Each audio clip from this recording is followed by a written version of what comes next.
चलो सामने ध्यान दो इधर। चलो इससे पहले जो देखे थे आर्किमिडीज के सिद्धांत के अंदर तैरने का नियम तक देख लिए थे। तो तैरने के नियम में ही आगे का देखो कुछ छोटे छोटे पॉइंट्स हैं, उसको याद रखना। देखो आर्किमिडीज का जो सिद्धांत था, इसके हिसाब से वस्तुओं को तो तैराया जाता ही है, लेकिन बड़े बड़े वस्तुओं को।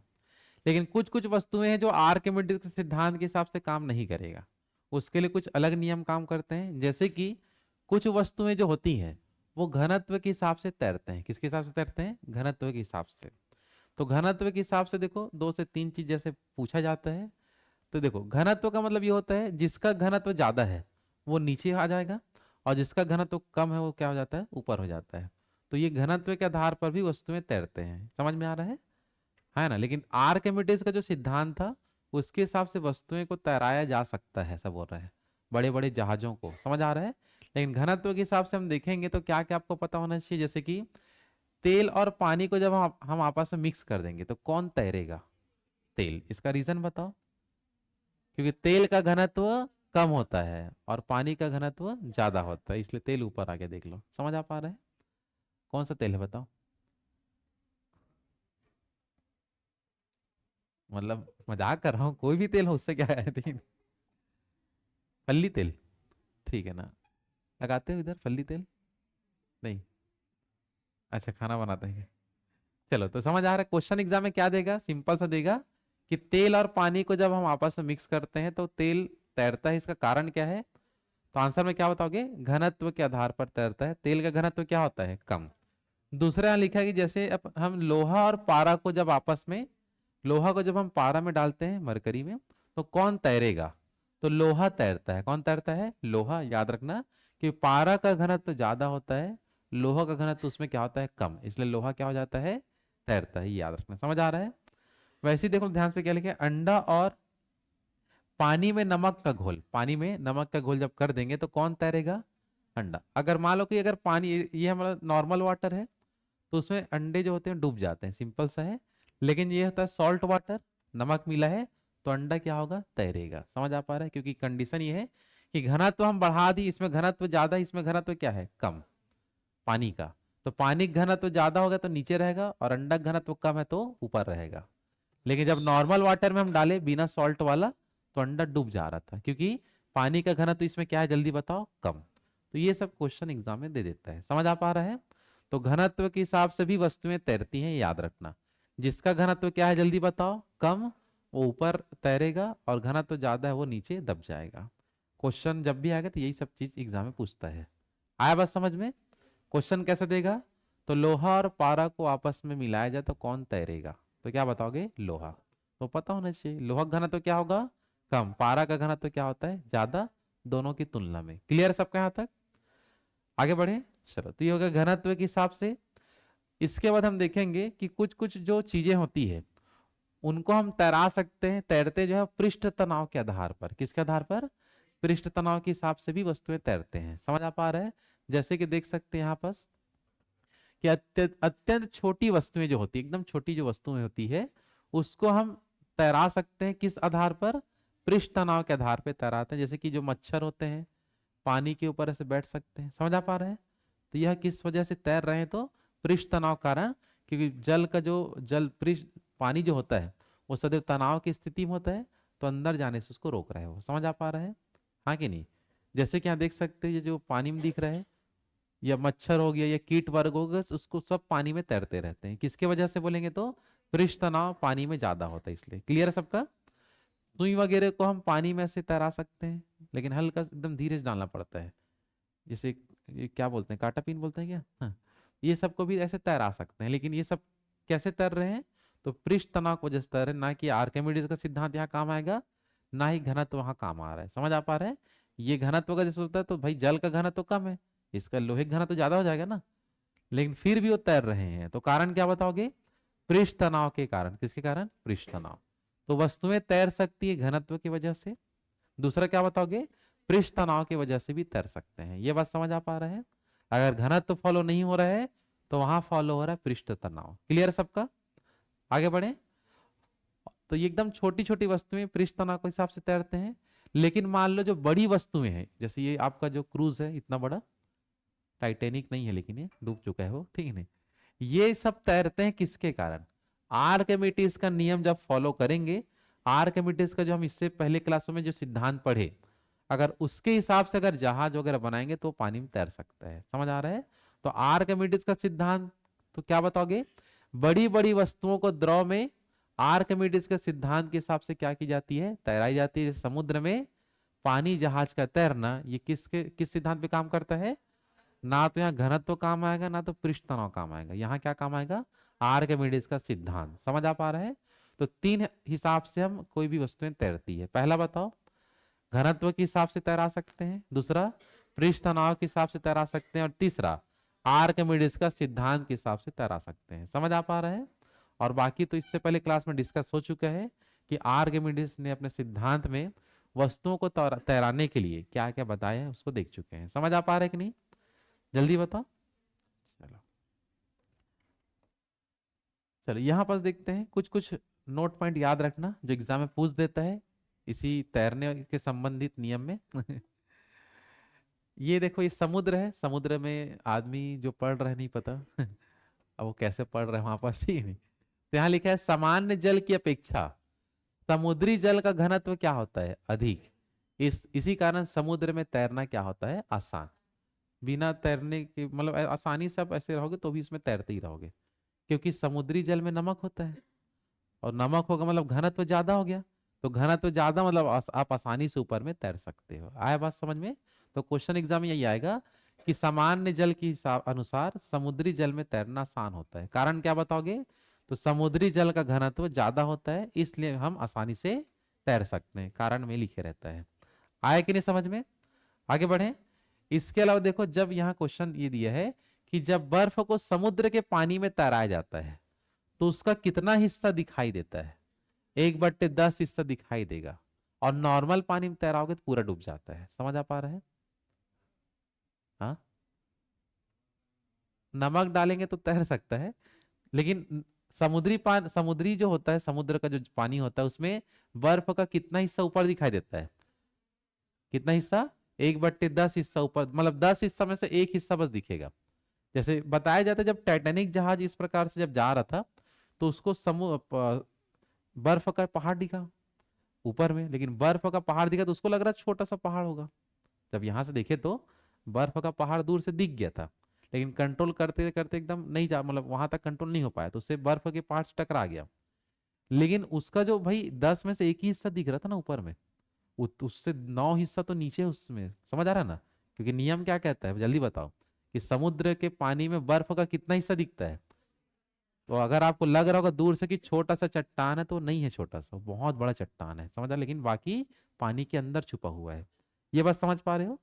तो उसी को देख के उनको समझे कि ये बहुत बड़ी चट्टान है, एक हिस्सा बस दिख रहा है हमको, बाकी 9 हिस्सा अंदर में उसका, इसलिए तो इतना बड़ा दुर्घटना हुआ। समझ आ पा रहा है? हाँ कि नहीं? चलो यहाँ तक क्लियर है सबका? दोनों लाइन याद रहेगा ना? चलो, समुद्र के पानी में तैरना आसान है कि कठिन है? आसान है। जब समुद्र के पानी में बर्फ का कितना हिस्सा दिखाई देता है? 1/10 हिस्सा भाग ऊपर रहता है, बाकी अंदर रहेगा। समझ आ पा रहा है? तीसरा पॉइंट ये लिखा है, किसी बर्तन में पानी भरा है। जैसे ये बताना चाह रहा है, जैसे कि ये कोई बर्तन अपन लेके चलते हैं, इसमें यहाँ तक मान लो पानी का लेवल है और इसमें हम बर्फ डालें। क्या डालें बता दो? बर्फ। अब बर्फ डालने पर हो सकता है पानी का लेवल थोड़ा ऊपर आ जाए। पहले बर्फ नहीं डाला था मान लो, बर्फ डालने से पानी का लेवल ऊपर आ गया, तो क्या बर्फ पिघलने के बाद पानी का लेवल क्या पहले जैसा नीचे आ जाएगा कि उतना ही रहेगा? ऐसा बोल रहे हैं। तो बर्फ पिघलने के बाद भी पानी का लेवल उतना ही रहेगा जितना बर्फ डालने के बाद आ गया है। बात समझ पा रहे हो? कि बर्फ डालने के बाद पोजीशन हमारा यहां तक का है, लेकिन बर्फ पिघलने के बाद पानी का लेवल नीचे नहीं आएगा। याद रखना। समझ आ पा रहा है? क्योंकि पानी जितना जगह घेरा है उतना पानी को ऊपर कर लिया है, और बर्फ तो खुद पानी बन जाएगा। समझ आ पा रहा है? तो उसका लेवल में कोई बदलाव नहीं होगा। जितना बर्फ डालने के बाद लेवल बन गया उतना ही रहेगा पिघलने के बाद भी। जो बोला समझ पा रहे हो? तो वही चीज को देखो यहाँ लिखा गया, पढ़ो ध्यान से। किसी बर्तन में पानी भरा है और उस पर बर्फ तैर रही है, बर्फ तैरने किसी दे दी है, ठीक है। जब बर्फ पूरी तरह पिघल जाएगी तो बर्फ में पानी का तल ना ही बढ़ेगा और ना ही घटेगा। पानी का जो तल है, जो लेवल है, उतना का उतना ही रहेगा। समझ आ पा रहा है? तो ये तीनों कंडीशन याद रखना अलग से तैरने के नियम वाले में ही।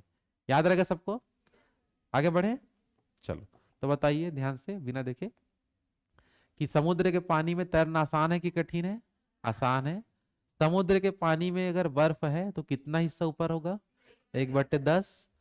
और यदि समुद्र का पानी है और बर्फ मान लो उसमें पिघल रहा है, तो पानी का लेवल बढ़ेगा कि घटेगा?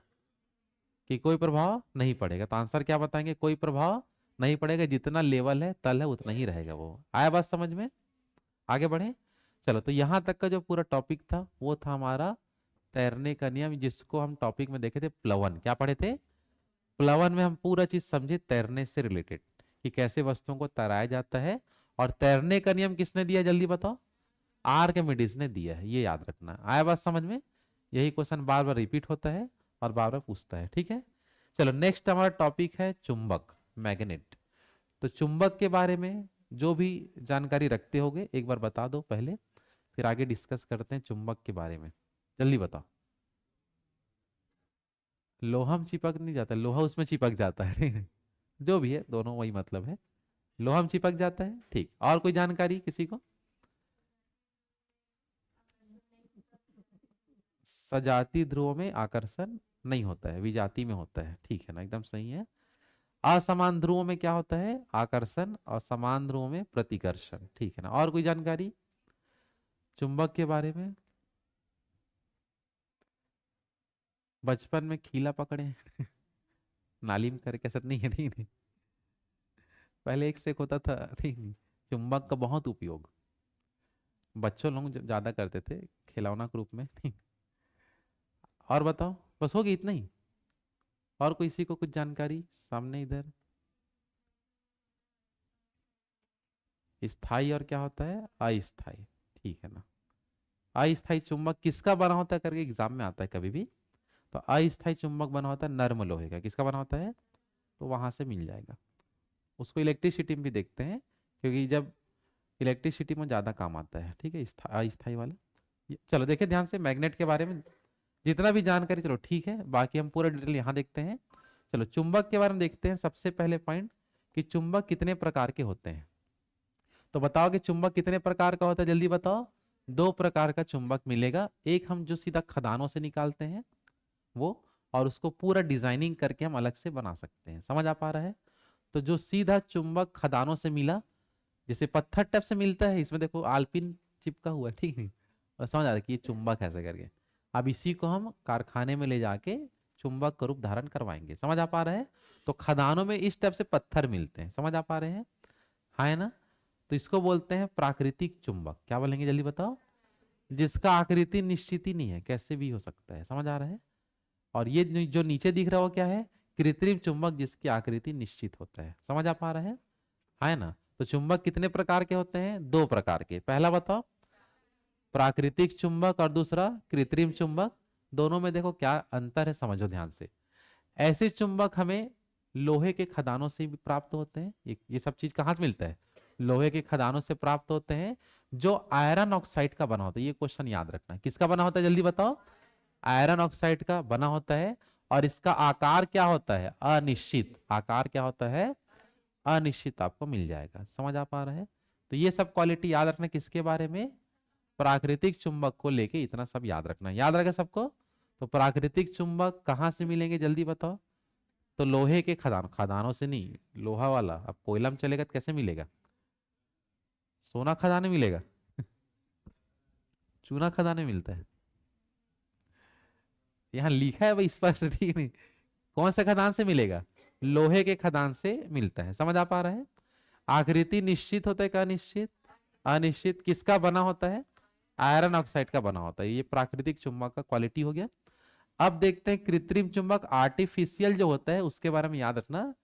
ऐसे चुंबक जिन्हें विभिन्न कृत्रिम विधियों द्वारा तैयार किया जाता है। जितने भी मेथड होते हैं, रासायनिक प्रक्रियाएं, उनसे गुजार कर उसको बनाया जाता है। समझ आ पा रहा है? तो कृत्रिम विधियों द्वारा बन गया, मतलब कौन सा चुंबक कहलाएगा? कृत्रिम चुंबक। इसके आकार क्या होते हैं? निश्चित। और ऐसे चुंबक को कैसे किन से बना सकते हैं? तो लोहा हो गया, इस्पात, निकिल, कोबाल्ट, ये सब चीज से ये बनते हैं पूरे। समझ आ रहा है? और इसका आकार एकदम क्या होता है? निश्चित। जो क्षण आकार के हो सकते हैं, घोड़ा नाल वाला आता है, चुंबकीय सुई भी इसी में आता है, जैसे देख सकते हो ये आपका घोड़ा नाल वाला हो गया, चुंबकीय सुई हो गया, गोल आकृति रिंग वाला भी आता है चुंबक, समझ आ पा रहा है ना। और ये यू शेप वाला भी चुंबक आपका मिल जाता है, आया बात समझ में। तो ये सब चीज हमारा कौन सा चुंबक होगा, कृत्रिम, कृत्रिम चुंबक है। क्या बताओ, कृत्रिम, जो कृत्रिम विधियों द्वारा रेडी किया गया है, समझ आ पा रहा है। और ये सब चीज बनाने के लिए हम क्या क्या चीज का यूज कर सकते हैं, तो लोहा से भी ये सब बन जाएगा, इस्पात से, कोबाल्ट से और निकिल से। और आगे पीछे हो गया क्या, जो भी हो गया, समझ में आ रहा है। हाँ है ना, जल्दी बताओ। तो चलो फिर से बता दो, चुंबक कितने प्रकार का होता है, जल्दी बताओ। दो प्रकार का, पहला प्राकृतिक और दूसरा कृत्रिम। प्राकृतिक की विशेषता बताओ। आकार अनिश्चित, आयरन ऑक्साइड से बना है और कहाँ मिले गए, लोहे के खदानों में। क्लियर है। कृत्रिम की विशेषता बताओ। आकार निश्चित होगा, उसके बाद लोहा, इस्पात, निकिल, कोबाल्ट, ये सब चीज से बना होता है। और बताओ। आकार निश्चित होता है तो कौन कौन सा आकार का हो सकता है, यू शेप वाला और घोड़ा नाल और रिंग वाला और चुंबकीय सुई, ये सब उसमें आ जाता है, समझ आ पा रहा है। चलो आगे बढ़े। चलो चुंबक की अब कुछ विशेषताएं देखते हैं, यही इसी से ना ज्यादा क्वेश्चन मिलेगा एग्जामों में, ठीक है। जैसे ये चुंबक है तो सबसे पहले हम बताएंगे कि चुंबक किसको आकर्षित करता है, तो लोहे से बनी जो कोई वस्तु होती है उसको अपनी ओर क्या करती है, आकर्षित करती है, समझ आ पा रहा है।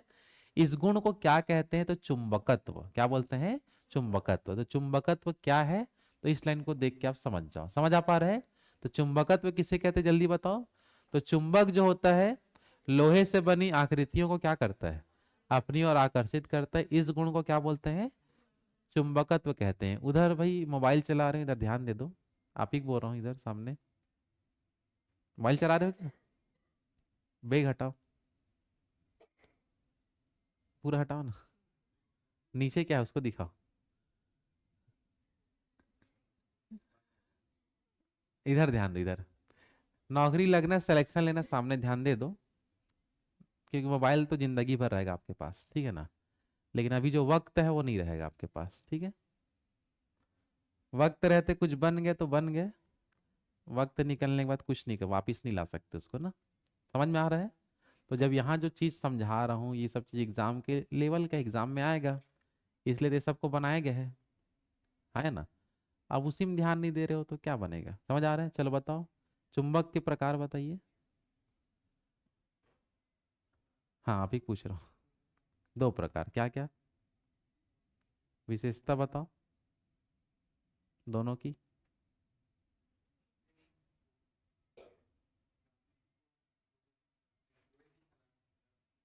हाँ और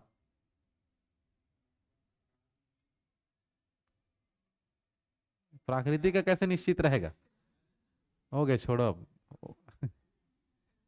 एक बार गलत मतलब रिजेक्ट, ठीक है नहीं। अब ऑप्शन गलत टिक लगाने के बाद वापिस कैसे मिलेगा आपको, ठीक है। अब ऑनलाइन वाला है मत बोल देना, ठीक है नहीं। इधर देखो, ध्यान दो इधर ना, समझ आ रहा है। समय है तो पढ़ लो। चलो, समय का खेल है पूरा, समय के साथ चलोगे तो समय भी आपके साथ चलेगा, नहीं तो समय आपको पीछे छोड़ देगा, समझ में आ रहा है। क्योंकि समय के पास ही समय नहीं है। जो बोला समझ आ रहा है, समझ लेना, मेरे को खुद नहीं पता मैं क्या बोला, ठीक है। मतलब समय के पास ही क्या नहीं है, समय, क्योंकि वो आपको आगे छोड़ के बढ़ जाएगा वो, आ रहा है समझ में। चलो देखो ध्यान से, यहां तक क्लियर है सबका। तो चुंबकत्व किसे कहते हैं बताओ, लोहे को अपनी ओर क्या करती है, आकर्षित।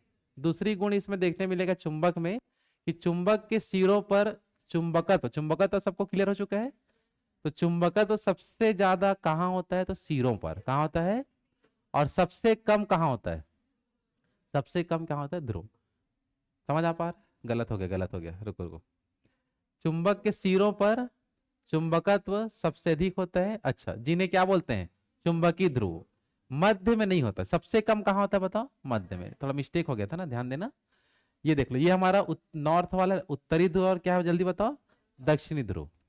उत्तरी ध्रुव और क्या है, तो ध्रुवों पर चुंबकत्व क्या होता है, ज्यादा, और सबसे कम कहाँ मिलेगा, मध्य में क्या होता है, सबसे कम होता है, याद रखना। समझ आ पा रहा है, क्लियर है सबका। तो ये सब गुण है, तो गुण में याद रखना कि चुंबकत्व सबसे ज्यादा कहाँ मिलेगा, जल्दी बताओ। ध्रुवों पर या सिरों पर। कितने ध्रुव होते हैं, ध्रुव कौन कौन सा, उत्तरी ध्रुव और दक्षिणी ध्रुव के नाम से अपन जानेंगे, क्योंकि इसको जब हम स्वतंत्रता पूर्वक लटकाते हैं तो उत्तरी और दक्षिणी ध्रुव में लोग ठहरते हैं, इसलिए नाम दे दिए हैं उत्तरी ध्रुव और दक्षिणी ध्रुव का हम नाम दे देते हैं। समझ आ रहा है कि पृथ्वी भी एक प्रकार का चुंबक है, ऐसा बताया गया है। पृथ्वी के उत्तरी और दक्षिणी ध्रुव में चुंबक का गुण पाया जाता है, इसलिए चुंबकीय सुई जो उसी दिशा में लटकती है कभी भी। हाँ है ना, क्लियर है सबके यहाँ तक। तो ये दोनों लाइन सबका क्लियर है। आगे देखते हैं, फिर वही लाइन अभी मैं बता चुका हूं, चुंबक को स्वतंत्रता पूर्वक लटकाने पर वह कौन सी दिशा में ठहरती है, उत्तर और दक्षिण, और इसी सिद्धांत पे क्या बनाए जाते हैं, चुंबकीय सुई जो बनता है इसी सिद्धांत पे बनते हैं, जो दिशा के लिए बहुत ज्यादा काम आता है। चुंबकीय सुई वगैरह जैसे कि आपके हेलीकॉप्टर वगैरह हो गया, जहाज हो गए, ये सब जगह काम आता है। हाँ है ना, दिशा को देखने के लिए कि इधर नॉर्थ किधर साउथ है, ये अगर नहीं रहेगा तो चल ही नहीं पाएंगे, ऐसा भी रहता है। तो सबसे इम्पोर्टेंट चीज होता है चुंबकीय सुई, जो बहुत जगह उपयोग में आता है। सेना क्षेत्र में अचानक कहीं बीच में है तो किधर क्या है, उनको दिशा देखने के लिए पूरा ट्रेनिंग दिया जाता है। बस चुंबकीय सुई दे देंगे, आपको सही डायरेक्शन में जाना होता है। आया बात समझ में। चलो फिर आगे लिखा है, हाँ हाँ, कंपास बॉक्स वही है वो। चलो, चुंबक के दो समान ध्रुवों में क्या होता है, प्रतिकर्षण। मतलब देख लो, अगर मैं साउथ को किसके साथ टकराता हूं तो क्या होगा, नहीं नहीं चिपकेगा, प्रतिकर्षण होगा। लेकिन मैं अगर यहाँ पर अगर देखेंगे, साउथ वाले को किससे टकराते हैं, नॉर्थ, तो आपस में चिपक जाएगा, क्योंकि लिखा है असमान ध्रुवों में क्या होता है, आकर्षण। याद रहेगा सभी को। तो ये सब विशेषताएं हैं चुंबक को, याद रखना है। क्लियर याद है सबका। चलो बता दो लाइन से क्या क्या हम सीखे। चुंबकत्व सबको क्लियर है, लोहे की वस्तु को अपनी ओर खींच लेता है, उसको क्या बोलेंगे, चुंबकत्व। चुंबकत्व सबसे ज्यादा कहाँ मिलेगा, सिरों पर, जिसको हम ध्रुव बोलेंगे। सबसे कम कहाँ मिलेगा, मध्य में मिलेगा, सबसे बीच में एकदम कम होता है। समझ आ पा रहा है। स्वतंत्रता पूर्वक लटकाने पर चुंबक किस दिशा में ठहरती है, उत्तर दक्षिण दिशा में ठहरती है, और इसी सिद्धांत पे क्या तैयार की जाती है, चुंबकीय सुई बनते हैं। कौन कौन से ध्रुवों में आकर्षण होगा, असमान ध्रुवों में। कौन से ध्रुव में प्रतिकर्षण, समान ध्रुव में क्या होता है, प्रतिकर्षण। तो ये पूरे चुंबक के क्या होते हैं, गुण, ये सब विशेषताएं हैं। आया बात समझ में। आगे बढ़े। चलो चुंबक के बारे में देख लो, और क्या आपको जानना है। तो अब हम समझेंगे चुंबकीय क्षेत्र क्या होता है, उसके बारे में क्या समझेंगे। चुंबकीय क्षेत्रों को अब समझते हैं कि ये क्या चीज होता है, एकदम सिंपल देखेंगे।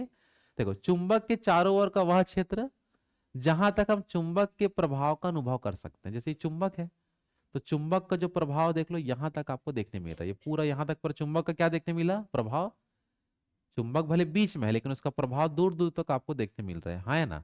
तो इसको हम बोलते हैं चुंबकीय क्षेत्र। क्या बोलते हैं, तो चुंबकीय क्षेत्र सुनते ही माइंड में क्या याद रखना है, कि चुंबक का प्रभाव जितने दूर तक हम अनुभव कर सकते हैं, वही क्षेत्र क्या कहलाता है, चुंबकीय क्षेत्र कहलाता है। लेकिन ये चुंबकीय क्षेत्र कैसे काम करते हैं, तो ये जो रेखाएं होती है, चुंबकीय बल रेखा क्या होता है, उसके बारे में, जहां तक चुंबकीय बल रेखा फैला हुआ है वहां तक चुंबकीय क्षेत्र होता है। समझ आ पा रहा है। तो ये जो लाइनें दिख रही हैं सब लाइन को हम क्या बोलेंगे, चुंबकीय बल रेखाएं बोलते हैं। क्या बोलते हैं, चुंबकीय बल रेखाएं। आया बात समझ में, हाँ कि नहीं। अब ये जो चुंबकीय बल रेखाएं हैं इसके बारे में थोड़ा जानकारी लेते हैं, ठीक है, कि इसकी क्या क्या क्वालिटी होती है, चुंबकीय बल रेखाओं के बारे में आप क्या क्या समझते हो। तो सबसे पहला लाइन ये होता है कि चुंबकीय बल रेखाएं क्या होती है। तो चुंबकीय क्षेत्र में बल रेखा वह काल्पनिक रेखा होता है जो चुंबकीय क्षेत्र की दिशा को बताता है। चुंबकीय क्षेत्र की क्या बताएगा, कि इस दिशा से इस दिशा में चुंबकीय क्षेत्र जा रहा है। समझ आ पा रहा है। तो दिशा को बताने के लिए जो रेखाएं बनी होती है उसी को बोलते हैं चुंबकीय बल रेखाएं। क्या बोलते हैं, चुंबकीय बल रेखा। क्लियर है। चुंबकीय बल रेखा का देखो पहला क्वालिटी क्या होता है, तो फर्स्ट क्वालिटी इसका ये है कि ये उत्तरी ध्रुव से निकलता है। कौन से ध्रुव से, और किस ओर जाता है, दक्षिणी ध्रुव की ओर जाएगा। तो इससे समझ में आएगा कि कौन सा ध्रुव किधर है, बल रेखाओं को देख के। ये काल्पनिक रेखा होता है, ऐसा दिखेगा तो नहीं आपको। समझ में आ रहा है ना। तो पहला क्वालिटी क्या है बता चुंबकीय बल रेखा का, जल्दी बताइए। उत्तरी ध्रुव से निकलकर किधर जाता है, और फिर वापिस ना मध्य से फिर एंट्री करके फिर कहाँ पहुंच जाता है, उत्तरी ध्रुव में। वापिस से कहाँ चले जाता है, उत्तरी ध्रुव में। तो ये इस प्रकार से लगातार से चलते रहेंगे। समझ आ पा रहा है? हाँ है ना? ऊपर जैसे है वैसे नीचे भी काम करेगा। आया बात समझ में? तो एग्जाम में क्वेश्चन क्या करेगा कि चुंबकीय बल रेखाएं किस ओर से किस ओर निकलती है, तो क्या बताओगे? उत्तरी ध्रुव से निकलती है और कहाँ जाती है, दक्षिणी ध्रुव की ओर जाती है, फिर चुंबक के मध्य से वापस उत्तरी ध्रुव में पहुंच जाता है। आया बात समझ में? तो यह है पहला विशेषता, इसको पढ़ के देखो, कोई डाउट तो नहीं। देखो, यह रेखाएं सदैव चुंबक के बाहर उत्तरी ध्रुव से निकलकर दक्षिणी ध्रुव की ओर वक्र बनाते हुए चलती है, तथा चुंबक के अंदर दक्षिणी ध्रुव से उत्तरी ध्रुव की ओर चलती है। चुंबक के अंदर कैसे चलेगा, दक्षिणी ध्रुव से किधर आएगा, उत्तरी ध्रुव तक आता है ऐसे, लेकिन बाहर में कैसे चलता है, उत्तर से दक्षिण चलता है। ये ऐसा बताया जा रहा है। आया समझ में? आगे बढ़े, चलो फिर हम देखते हैं ध्यान से। अगली विशेषता इसका यह है कि दो बल रेखाएं कभी भी एक दूसरे को नहीं काटती, ये भी याद रखना कि ये है मान लो पहली बल रेखा, ये है दूसरी बल रेखा, क्या एक दूसरे को काटे हैं क्या, नहीं। ये तीसरी बल रेखा, जितना भी बल रेखा होगा कभी एक दूसरे को बाहर में नहीं काटेंगे लोग। समझ आ पा रहा है ना? तो चुंबकीय बल रेखाओं की विशेषता में दूसरा पॉइंट क्या याद रखना, जल्दी बताइए, कि दो बल रेखाएं एक दूसरे को कभी काटती है क्या, तो नहीं काटती। ये चीज आपको याद रखना है। आया बात समझ में? अब देखो, चुंबकीय क्षेत्र की तीव्रता प्रबल है कि कम प्रबल है, हम कैसे बताएंगे, मतलब ज्यादा शक्तिशाली कि कम शक्तिशाली? तो ये बताते हैं चुंबकीय बल रेखा को। अगर चुंबकीय बल रेखा, जैसे ये पहली बल रेखा मान लो, और इसके एकदम करीब से गया है ऐसे, अगर मान लो चुंबकीय बल रेखा पास पास है, तो हम बोलेंगे वहां पर चुंबकीय जो क्षेत्र है वो एकदम प्रबल है, एकदम शक्तिशाली है। और बल रेखा एकदम दूर दूर है, तो हम प्रबल शक्तिशाली है ऐसा नहीं कहेंगे, एकदम कमजोर है ऐसे बता सकते हैं। आया कि नहीं समझ में? हाँ हाँ, ठीक ठाक है। तो ये लाइन सबको क्लियर है कि नहीं? जल्दी बताओ कि बल रेखाएं यदि पास पास होती है तो वहां चुंबकीय क्षेत्र क्या होता है, प्रबल होता है। यहां तक क्लियर है सबका? चलो पांचवा सॉरी चौथा पॉइंट आपका लिखा है, एक समान चुंबकीय क्षेत्र की बल रेखाएं परस्पर समांतर और बराबर दूरी पर होता है। ठीक है ना? एक समान चुंबकीय क्षेत्र की बल रेखाएं, एक समान चुंबकीय क्षेत्र मतलब जैसे कि ये क्वालिटी ना तो चुंबक का जो तीव्रता है ना तो बढ़ रहा है ना घट रहा है, एक समान बना के रखे हुए हैं। तो जब भी आप बल रेखा को चेक करोगे ना यहाँ पास, तो दोनों के बीच जो डिस्टेंस है वो आपको हमेशा, जितना भी रेखाएं लेंगे सब जगह बराबर बराबर मिलेगा, ऐसा बोल रहे हैं। ठीक है? तो लाइन को पढ़ो ध्यान से, एक समान चुंबकीय क्षेत्र की बल रेखाएं परस्पर क्या होता है, समांतर, ये एक के ऊपर एक, ऐसा इसको अपन पर बोलते हैं परस्पर समांतर और बराबर दूरी पर। यहां पास का डिस्टेंस और यहां पास का डिस्टेंस क्या होगा, बराबर। यहां तक क्लियर है सबका? हाँ या ना, जल्दी बताओ। चलो, तो ये पूरा हो गया चुंबकीय बल रेखाओं की विशेषता। क्लियर है सबका? फिर से एक बार बताओ क्या क्या हम समझे। तो चुंबकीय बल रेखा क्या चीज को प्रदर्शित करता है, तो चुंबकीय क्षेत्र की दिशा। इसमें हम क्या समझे फर्स्ट पॉइंट में, कि कहां से निकलेगा और किधर जाएगा। तो कहां से निकलेगा जल्दी बताओ, उत्तरी ध्रुव से निकल के कहां जाएगा, दक्षिणी ध्रुव में, और वक्र बनाते हुए वापिस फिर चुंबक के अंदर से दक्षिणी ध्रुव से उत्तरी ध्रुव में फिर से आ जाएगा। समझ आ पा रहा है? दूसरा पॉइंट में क्या समझे, कि कभी भी ये रेखाएं एक दूसरे को काटते हैं क्या, नहीं काटते हैं। तीसरा पॉइंट में क्या समझे जल्दी बताओ, अगर पास पास है बल रेखा तो चुंबकीय क्षेत्र क्या होगा, प्रबल, और दूर दूर है तो ठीक ठाक, मतलब प्रबल नहीं रहेगा, कमजोर रहेगा उस समय। ठीक है? और चौथा में क्या देखे, एक समान चुंबकीय क्षेत्र है तो यह सभी रेखाएं समांतर होगी और बराबर दूरियों पर होती है। क्लियर है सबका? तो ये हो गया हमारा चुंबकीय बल रेखा के बारे में कि ये क्या है। क्लियर है सबके यहाँ तक? आगे बढ़े, चलो। चुंबकीय बल रेखा के बाद अब समझेंगे चुंबकीय फ्लक्स क्या होता है। क्या समझते हैं, चुंबकीय फ्लक्स किसे कहते हैं? तो एकदम सिंपल पॉइंट है, ज्यादा बड़ा ये कॉन्सेप्ट नहीं है। जो चुंबकीय बल रेखा का जो पूरा ग्रुप दिख रहा है, पूरा जो समूह दिख रहा है, इसी समूह को हम क्या बोलते हैं, चुंबकीय फ्लक्स कहते हैं। क्या बोलते हैं, चुंबकीय फ्लक्स। आया बात समझ में? तो वही लाइन देखो यहाँ लिखा है, ध्यान से पढ़िए, चुंबकीय बल रेखाओं का समूह क्या कहलाता है, चुंबकीय फ्लक्स कहलाता है। ये लाइन तो एग्जाम में बहुत कम आता है, ये लाइन सबसे इंपॉर्टेंट है, मात्रक ही कभी पूछेगा आपको। चुंबकीय फ्लक्स का मात्रक क्या होता है, वेबर। क्या होता है, या इसी का हम क्या बोलते हैं, मैक्सवेल, क्या बोलते हैं। और 1 वेबर में होता है 10 की घात 8 मैक्सवेल। समझ आ पा रहा है, 1 वेबर में कितना होता है, 10 की घात 8 मैक्सवेल होता है। तो ये दोनों क्वेश्चन अच्छे से याद रखना है। क्लियर सबका। तो बताओ चुंबकीय फ्लक्स क्या है, जल्दी बताइए। बल रेखाओं का समूह क्या कहलाएगा, चुंबकीय फ्लक्स। मात्रक बताओ। देखो किसी क्षेत्र का वेबर या मैक्सवेल ज्यादा होगा, किसी का कम होगा, उससे हमें क्या समझना है कि बल रेखाओं की संख्या कहाँ ज्यादा है और कहाँ कम है। समूह का पूरा बताते हैं ना कितना इसमें है करके। तो यहां तक सबको याद रहेगा, चुंबकीय फ्लक्स सबको क्लियर है। चलो आगे बढ़े। चलो चुंबकीय फ्लक्स के बाद हम अब आएंगे लॉरेंज बल। कौन सा बल देखते हैं, लॉरेंज बल क्या होता है इसको समझते हैं। देखो लॉरेंज बल का मतलब ये होता है, सिंपल याद रखना, जैसे कि ये चुंबकीय क्षेत्र की तीव्रता जहां तक भी है, अब मान लो यहां तक हमारा पूरा चुंबकीय क्षेत्र है, अचानक मैं इस चुंबकीय क्षेत्र में अचानक हाथ ला देता हूँ, ठीक है ना, तो हल्का सा झटका का अनुभव होता है। तो वो जो झटका का अनुभव इसलिए आया क्योंकि इस क्षेत्र में कुछ बल कार्य कर रहे हैं, कुछ बल कार्य कर रहे हैं। उसी बल को बोलते हैं लॉरेंज बल। कौन सा बल बोलते हैं, समझ आ पा रहा है। तो चुंबकीय क्षेत्र में जब हम अपना हाथ या कोई चीज भी लाते हैं, समझ आ पा रहा है, तो कुछ बल कार्य करता है। इसी बल को क्या नाम से जानते हैं। तो लॉ एग्जाम में क्वेश्चन क्या दिया था कि लॉरेंज बल क्या है, तो ऑप्शन में था चुंबकीय क्षेत्र में लगने वाला बल। समझ आ पा रहा है, यही क्या कहलाता है, लॉरेंज बल कहलाता है। ये आपको दिया था ऑप्शन में, समझ आ पा रहा है।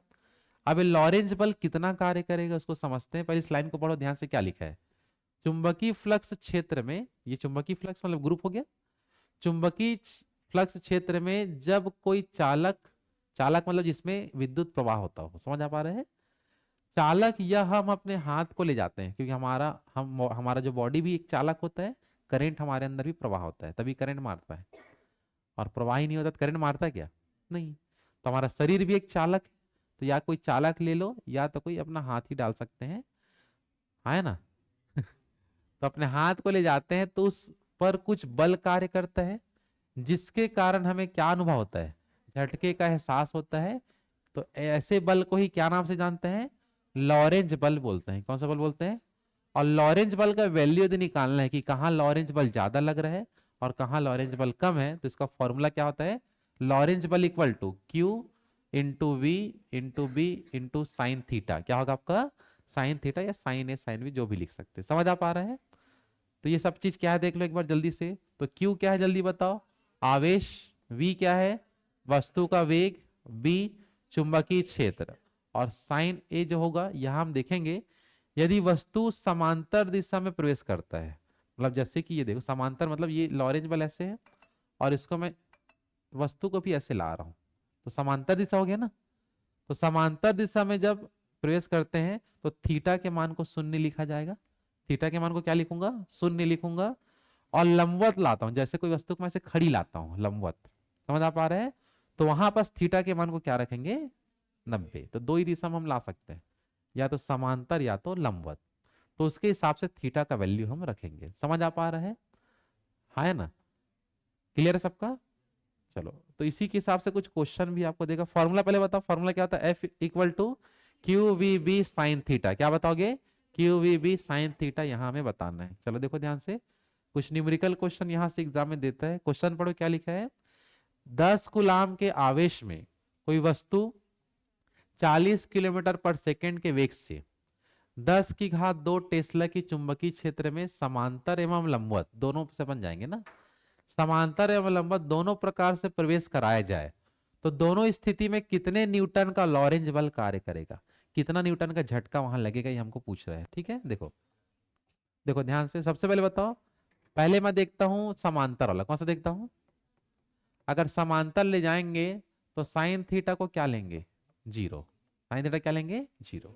चलो तो एफ इक्वल टू बताओ formula, Q V B sine क्या लूंगा, 0। ठीक है, चलो आवेश का मान बताओ, 10 कूलाम, कितना कूलाम, वेग का मान 40, चुंबकीय क्षेत्र की तीव्रता 10 की घात 2 और साइन 0 का मान। तो जब ये 0 हो गया तो पूरा को भी 0 कर देगा, तो इसका पूरा वैल्यू क्या आएगा, 0 न्यूटन। कोई यहाँ बल काम नहीं करेगा जब मैं समांतर लाऊंगा तो। समझ आ पा रहा है? तो हाँ है ना। लेकिन अगर उसको मैं ले जाता हूँ लंबवत, क्या ले जाता हूँ, तो लंबवत ले जाऊंगा तो साइन का वैल्यू कितना रखना पड़ेगा, 90 डिग्री। कितना रखूंगा, 90। चलो फॉर्मूला बताओ, F equal to Q V B, sine अब कितना रखेंगे, 90। चलो Q का मान 10, वी बी 10 की घात मतलब 10 को 2 बार गुणा करें, साइन 90 का मान 1, साइन 90 का मान 1। चलो गुणा कर दो, 4, ऐसा ऐसे देखो 10 कितने बार है, 3 बार, तो 10 की घात 3 न्यूटन ऐसे आंसर देगा कभी भी। 10 जितने बार होता है उसको 10 की घात बना देते हैं कभी भी। समझ आ पा रहा? हाँ अच्छा ये सॉरी 40, 1 मिनट ना, गलती हो गया क्या, हो सकता है। चलो यहां देख लो, या पूरा नहीं पहले एक साथ लिख लो गुणा करके, और लास्ट में क्या करेंगे अपन, जितना जीरो होगा ना उसको 10 की घात बना देंगे, ठीक है। क्योंकि आंसर ना 10 की घात में देता है, कभी भी आता है लॉरेंज बल ना, तो 10 की घात में ही लिखे रहता है, ठीक है। चलो देखो ध्यान से, तो 4 का 4 लिखते हैं, कितना जीरो है, 1 2 3 4, है ना। तो या जितना जीरो है ना उतना 10 की घात लिख दो बस, तो भी चल जाएगा। तो 10 की घात क्या हो जाएगा, 4 न्यूटन। अब राइट आंसर है ये, ठीक है। 4 गुणा जितना जीरो है, 1 2 3 और 4 जीरो है ना। तो 10 की घात क्या लिख सकते हैं, 4। आया बात समझ में, कर लोगे यहां तक। चलो तो ये हो गया हमारा, क्या बता दो जल्दी से, चुंबकीय क्षेत्र के अंतर्गत लॉरेंज बल क्या होता है। लॉरेंज बल सबको याद रहेगा, आगे बढ़े। चलो ये आपका दिया है कि यहाँ कितना लिख दिया, लेकिन 40,000 न्यूटन मतलब ही होगा, लेकिन गुणा के फॉर्मूला एक स्टेप को नीचे नहीं लिए है, ठीक है ना। चलो अब हम देखेंगे चुंबकीय क्षेत्र की तीव्रता, क्या पढ़ते हैं, चुंबकीय क्षेत्र की तीव्रता क्या होता है। इसको लास्ट समझ लो, बाकी फिर कल करेंगे। समझ आ पा रहा है? देखो चुंबकीय क्षेत्र की तीव्रता देखो क्या होता है, समझना ध्यान से।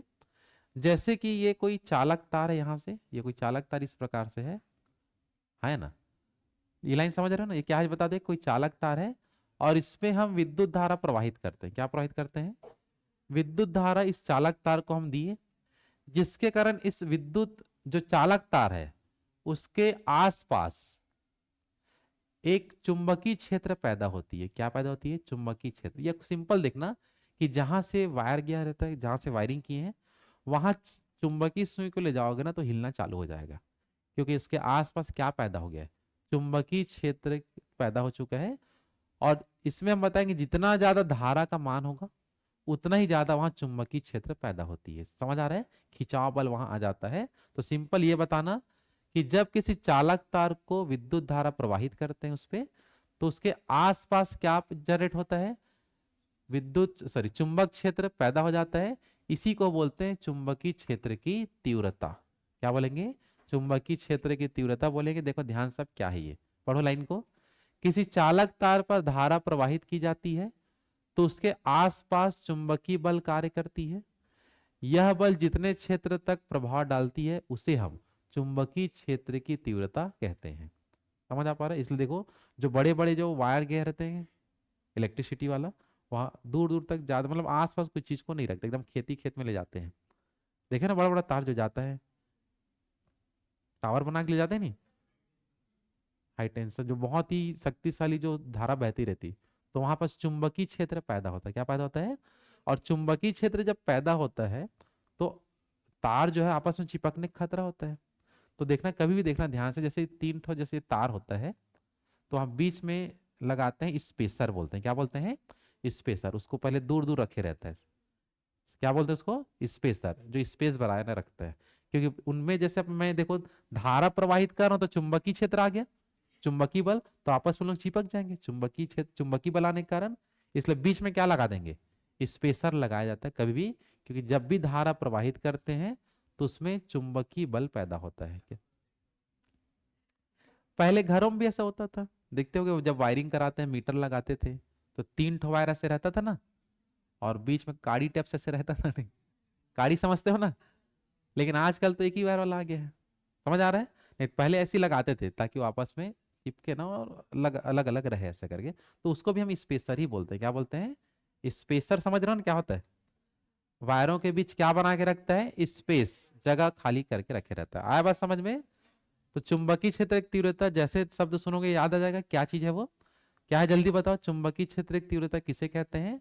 तो किसी चालक तार को क्या देने पर, विद्युत धारा देने पर उसके उस पे क्या पैदा होता है, चुंबकीय बल पैदा हो जाता है। और जितने क्षेत्र तक वो कार्य करता है वही क्या कहलाता है, चुंबकीय क्षेत्र की तीव्रता कहलाता है। इसका मात्रक देखो होता है टेस्ला, ये क्वेश्चन बहुत आता है। चुंबकीय क्षेत्र की तीव्रता का मात्रक क्या है, टेस्ला। और एक उसका मात्रक है गॉस, क्या होता है, गॉस। एक टेस्ला बराबर कितना गॉस, 10 गॉस होता है। एक टेस्ला में कितने गॉस, 10 गॉस। इसका देखो कुछ फॉर्मूला भी होता है। चुंबकीय क्षेत्र की तीव्रता भी एक प्रकार का बल है, चुंबकीय बल है। इसका फॉर्मूला होता है आई बी एल साइन थीटा। क्या होता है, आई बी एल साइन थीटा। आई मतलब विद्युत धारा, बी मतलब चुंबकीय क्षेत्र, और एल मतलब चालक तार की लंबाई, कितना लंबा उस पर भी डिपेंडेंट होता है। समझ आ पा रहे हैं? हाँ है ना। चलो इसी से कुछ न्यूमेरिकल करें, एक आध क्वेश्चन। सूत्र याद रहेगा ना? सूत्र क्या है, आई बी एल साइन थीटा। फिर से बोलो, आई बी एल साइन थीटा। आई क्या है, विद्युत धारा, बी चुंबकीय क्षेत्र, एल चालक तार की लंबाई, और साइन थीटा आपको देखेंगे साइन थीटा का जो मान कितना आता है, ठीक है ना। चलो यहाँ देखो, यहाँ साइन थीटा उतना यूज नहीं होगा, बस जो चीज दिएगा ना उसी से हम बना लेते हैं, ठीक है। देखो चलो ध्यान से क्या लिखा है, 20 मीटर लंबे चालक तार से 10 एम्पियर की धारा प्रवाहित हो रही है, जिससे 10 टेस्ला चुंबकीय क्षेत्र, सॉरी 100 टेस्ला चुंबकीय क्षेत्र उत्पन्न हो रहा है। तो चुंबकीय क्षेत्र की तीव्रता निकालने के लिए तीन चीज की आवश्यकता होगा। जब उसमें हम कोई वस्तु को लाएंगे ना तो उसमें साइन थीटा का वैल्यू डालेंगे। यहाँ कोई वस्तु और ला रहे हैं क्या, हम केवल बता रहे हैं कि कितने मात्रा में चुंबकीय बल पैदा हो रहा है। समझ आ पा रहे हैं? तो उसमें तीन चीजों की बस आवश्यकता होगा, जल्दी बताओ। तो F इक्वल टू क्या लिखेंगे, आई बी एल। अगर कोई वस्तु को ला रहे हैं तो साइन वाइन थीटा अपन लगा सकते हैं। समझ आ पा रहे हैं? है ना। चलो आई का मान बताओ। हाँ ठीक है ना, F इक्वल टू गलत लिखा के, चलो आई बराबर, आई का मान कितना है 10 एम्पियर। बी बताओ, 100 टेस्ला, चुंबकीय क्षेत्र की तीव्रता को टेस्ला से मापते हैं ना, तो यहाँ कितना आएगा 100 टेस्ला। चालक तार की लंबाई कितना मीटर है, 20 मीटर। तो कितने न्यूटन आंसर आएगा देख लो, कितना, 20,000, ठीक है ना। ये इसी क्या लिख सकते हैं, 2 × 10⁴। अच्छा, अब देखो चुंबकीय क्षेत्र का मात्रक क्या होता है, टेस्ला, लेकिन है वास्तव में न्यूटन से बताना है, लेकिन इसका जब मात्रक क्या होता है टेस्ला, तो टेस्ला भी लिख सकते हैं, है ना। लेकिन टेस्ला नहीं देगा तो ये सब है क्या, बल है एक प्रकार का, तो क्या भी लिख सकते हैं, न्यूटन भी लिख सकते हैं, ये भी चल जाएगा। बात समझ आ पा रहा है? बना लो कितना, तो देख लो इस प्रकार से आंसर आए कि नहीं। देखो 2 × 10⁻⁴ क्या आएगा, 4। और टेस्ला में ही हम बताएंगे, टेस्ला नहीं तो टेस्ला या बल जो न्यूटन ही है एक प्रकार का। समझ आ पा रहा है? चलो तो आज यहाँ तक समझ गए सब लोग। तो यहाँ तक आज पूरा बना लेना, चुंबकीय क्षेत्र की तीव्रता। चुंबक के बारे में और भी जानकारी है उसको हम कल देख लेंगे, ठीक है।